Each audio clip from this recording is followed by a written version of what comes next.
SantoWildcats.com. I'm Evan Ridd, and this is the Countdown to Two-A-Days series, our daily look at an area football team and the key questions we're going to be answering about that team in our August 17th preseason preview here at Big Country Preps. I'm with my partner, Dan Youngblood, via Zoom. And tonight, Dan, we're going to be talking about one of the teams that took the biggest step forward last year, the Santo Wildcats.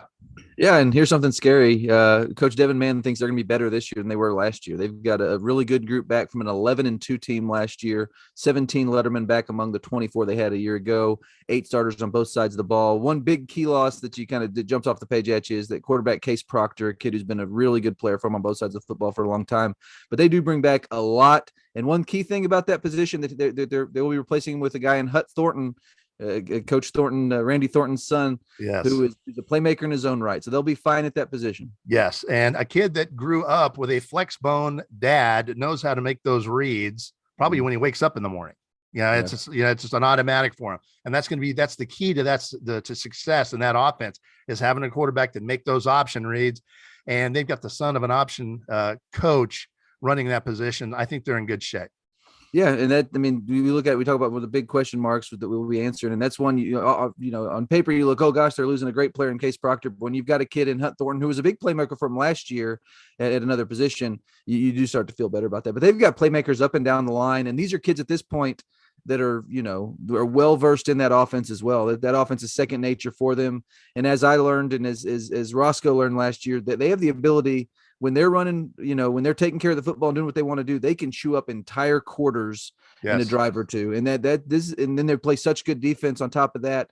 This is a team that just based on kind of the experience they've gained in that offense, the experience of the game in the defense, and kind of that becoming kind of second nature for them. This is a program that has been on the rise for a while now. And I think if they're at a stage now where you're going to go into seasons expecting, 10, 11, 12 wins, and that's going to be this kind of season for them. Well, we saw how good they were even before they played Roscoe, and they went up to Albany and gave Albany a pretty good go. And that was a very good Albany team that they played, and they were competitive in that ball game until late in the second half.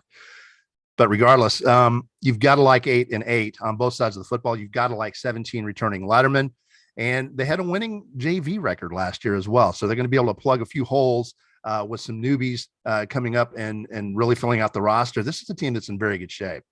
Yeah. And I think if you talk to Coach Devin Mann, and we will before our preview, he's going to tell you the same thing. I think he really likes where he's gotten this program too, just in terms of, like I said, experience and what they're doing. The expectations now are set. The one question mark they might have is depth. And that's the case for any team at the 2A Division II level. A couple of key injuries could really kind of derail things. But other than that, you look at what they've got on both sides of the football. Their starting 11, I think, will be able to stand toe-to-toe with just about any team they play. But they do have some toughies in that region. They're in a region with, including in their own district, where you've got Munster there. They're going to be some tough matchups, but I think that this Santo team is going to be one of those that you're going to be talking about here in the third, fourth week of the playoffs. Okay, well, let's talk about that region, because we know Windthorst is in there. We know Munster's in there. Okay, those are tough. And then we've got Albany that's ranked number 1 by Dave Campbell's Texas Football Magazine that is in there. You can throw McCamey in there. You can throw a Roscoe in there. It is an extraordinarily tough region, but that goes for everybody. Everybody in that region is going to have to wade through that minefield. And if you don't play well on any given night, anybody can knock you off. There's a number of teams that can knock you off. So really, Santos is not bad shape, not in bad shape compared to a relative to anybody else in that god awful region. Oh my God, it's tough. Yeah, it definitely is. And you mentioned Roscoe about 6th or 7th on your list. That was a really tough game for them in the second round of the playoffs last year. And they'll be better this year.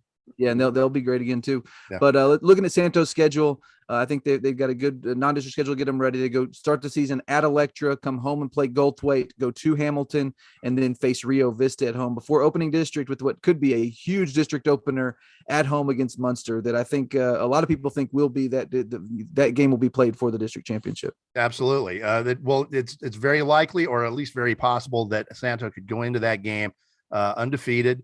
They follow that up with a game against Chico. They have Lindsay at home on the 14th. They've got Collinsville on the road on the 21st.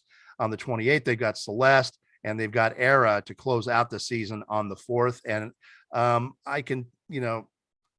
Coach Mann is not going to want to say the Munster game is the make all break all, because even if they win that ball game, they've still got 5 games to take care of after that. So that's a dangerous way of talking, but that's the game of the year.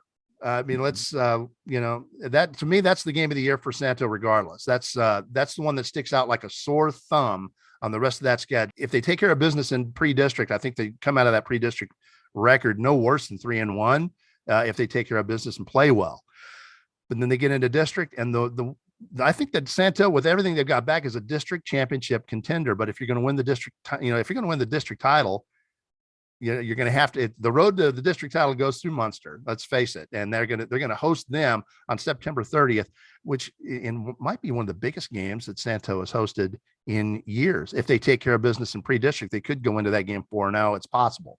Yeah, that's a huge game. And they follow that with a game at Chico, come home to face Lindsay, go to Collinsville, face Celeste at home, and then wrap up the regular season at Era. We mentioned the Munster game. I think we both are in complete agreement. That is their game of the year. If they want to win a district championship, that's the game. Another big one, I think, is October 14th at home against Lindsay. Regardless of what happens in that Munster game, I think that one's going to be important. But it's particularly if they lose that Munster game, that game against Lindsay could be for that runner-up spot. So I think that becomes a big game as well.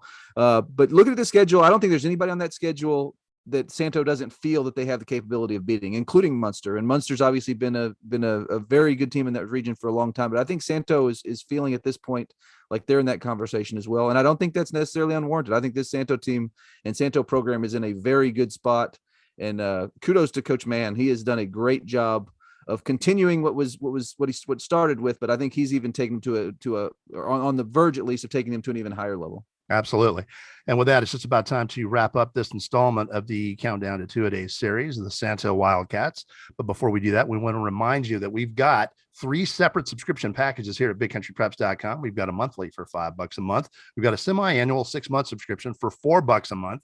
And then we've got an annual 12-month subscription where you knock that price down to $3 a month, $36 for a full year of Big Country High School athletic coverage. And please note, our prices haven't gone up, inflation or not. We'd also like to remind you one more time before we wrap up this episode of our Countdown series to be on the lookout for our Big Country Preps preseason football preview, which again will be released on Wednesday, August 17th. There's just going to be a ton of content on area football. You are not going to want to miss that. In the meantime, thank you for joining us for this episode of our Countdown to Two-A-Days series. And make sure you join us again tomorrow when we'll be talking about the Heiko Tigers here at bigcountrypreps.com.